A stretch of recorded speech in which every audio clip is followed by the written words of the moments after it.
प्रेम और पसंद जमीन आसमान का फर्क है। क्या जानते हैं आप लोग इसके पीछे का रहस्य क्या है? जिसे आप पसंद करते हैं उसे आप हासिल करेंगे। एग्जाम्पल के तौर पर एक गुलाब को आप पसंद करते हैं तो वह आपके घर में, आपके गुलदस्ते में विराजमान होगा। अगर आप गुलाब से प्रेम करते हैं तो जिस पेड़ में वह विराजमान है उसमें पानी डालेंगे, उसमें खाद डालेंगे, उसकी सेवा करेंगे। प्रेम बलिदान मांगता है। आपकी पसंद थी कि आप गमले में लगाएं, लेकिन अगर प्रेम करते हैं तो वह जहां पर भी है आप चाहेंगे कि वह खुश रहे, आजाद रहे। प्रेम कभी भी आजादी ही चाहेगा। जहां पर कैद है वह आपकी पसंद है। जिस प्रकार से हम लोग पति पत्नी का एक रिश्ता होता है, अगर हम किसी से प्रेम करते हैं, जब तक प्रेम करेंगे और जब हमें पसंद आ जाएगी, जब हमारी पत्नी बन जाएगी, उसी वक्त प्रेम समाप्त हो जाता है। साल 2 साल में बोरियत होने लगती है। क्यों? क्योंकि जब आप प्रेम कर रहे थे उस पौधे में पानी डाला करते थे, उससे पूछते थे, उसके पास कुछ देर बैठते थे, उसके लिए समय निकालते थे। अब आपका विवाह हो गया, आपके बच्चे हो गए, तो आप भूल गए। गलती हमेशा एक की नहीं होती है, दोनों की होती है, चाहे स्त्री हो या पुरुष हो। प्रेम के बदले प्रेम ही मिलेगा। स्त्रियों का भी ठीक है, वह भी ग्रस्त जीवन में व्यस्त हो जाती है। जहां पर अपनी पत्नी यूं कहें कि जिससे हम प्रेम किया करते थे, वह संसार की सबसे खूबसूरत औरत लगती थी हमें, लेकिन विवाह होने के पश्चात क्या बदला? बताइए। कुछ नहीं बदला ना। वही स्त्री है, वही नाक नक्श है, वही रंग है, जिसके पाने के चक्कर में हम लोग अपना काम धंधा भूलकर उसके पास चले जाते थे मिलने के लिए। आज हमारे पास फुर्सत नहीं है कम से कम 1 घंटा बैठकर वार्तालाप तो कर ले। फोन पर जिस पर चिपके रहते थे दिन रात, बड़ी सारी बातें किया करते थे, लेकिन अभी भी टाइम नहीं है। ताली हमेशा एक हाथ से नहीं, दोनों हाथों से बजती है। वही हाल स्त्रियों का भी है। वह मेकअप करना भूल जाती है। चाहत, जहां पे चाहत थी प्राप्ति हो गई, वहीं पर समाप्ति हो गई। अब क्या जरूरी है? पति को हासिल करना था, कर लिया, लेकिन प्रेम अभी भी है। प्रेम तब जीवित रहेगा जब दूरियां होंगी। आज साइंस भी मानता है कि पत्नियों को कुछ दिन अपने पति से दूर रहना चाहिए, तभी प्रेम पुनः जागृत होता है। जब हमारे पास वह वस्तु होती है तो हमें उसकी कदर नहीं होती, लेकिन जब वह वस्तु हमसे दूर हो जाती है तब हमें उसकी कदर होती है।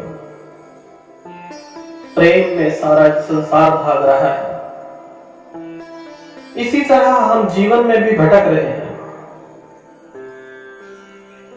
हम लोग सब शांति चाहते हैं, सुख चाहते हैं, लेकिन सुख दुख है क्या? सुख वह जो आप पसंद करते हैं और आपको हासिल हो गया, यही सत्य है ना भाइयों। जिसे आप पसंद करते हैं वह आपको मिल गया तो वह आपके लिए सुख है। अन्यथा आप इस संसार के सबसे दुखी आदमी मनुष्य आप ही तो हैं, क्योंकि वह वस्तु आपको नहीं हासिल होती, तो आप इस संसार के सबसे दुखी मनुष्य हैं। जानते हैं किस प्रकार से?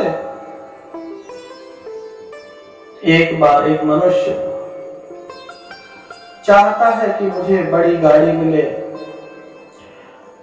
बड़ा बैंक बैलेंस हो, नौकर चाकर हो। किसके लिए?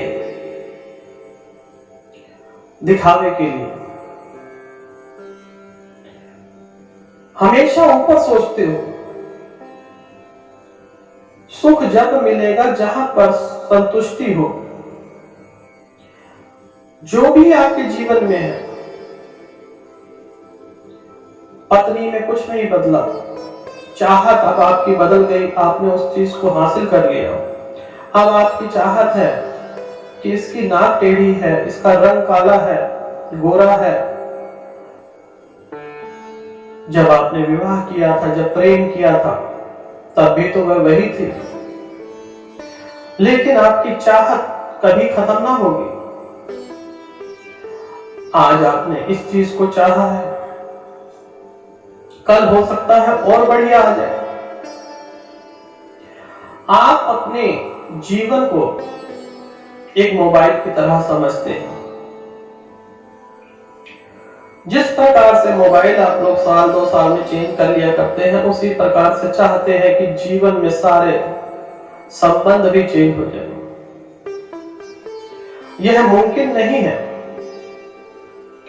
वस्तु चेंज की जा सकती है, प्रेम जीवन में एक ही बार प्राप्त होता है। प्रेम ही आनंद है और प्रेम ही परम आनंद है। परम आनंद पे पहुंचने के लिए अपने आप को बहुत ही कोमल बनाना पड़ेगा। सब चीज में आपको प्रेम ही प्रेम नजर आएगा, लेकिन त्याग करना पड़ेगा। जब तक आप त्याग नहीं करेंगे, प्रेम की प्राप्ति हो ही नहीं सकती। स्थिरता लानी होगी,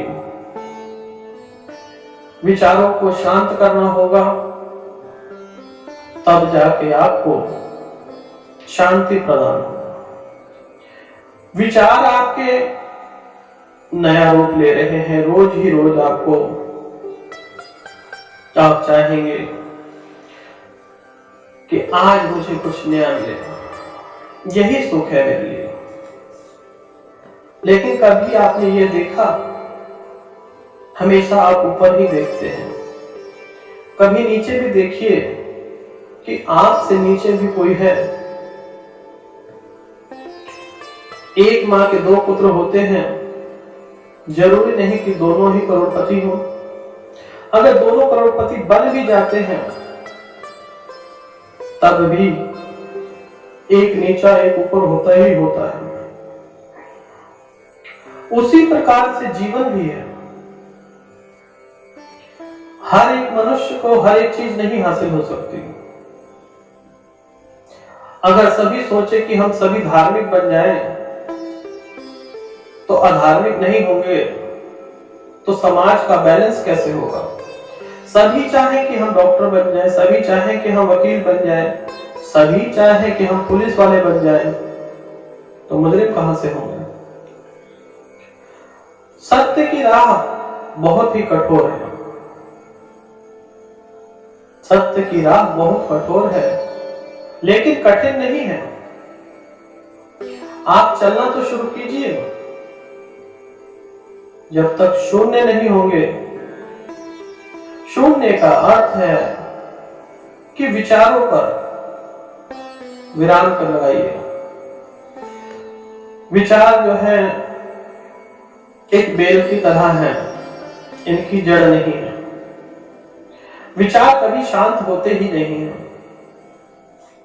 अच्छे से अच्छी वस्तु भी आपके पास आ जाए तब भी आप कुछ ना कुछ कमी उसमें निकाल ही देंगे।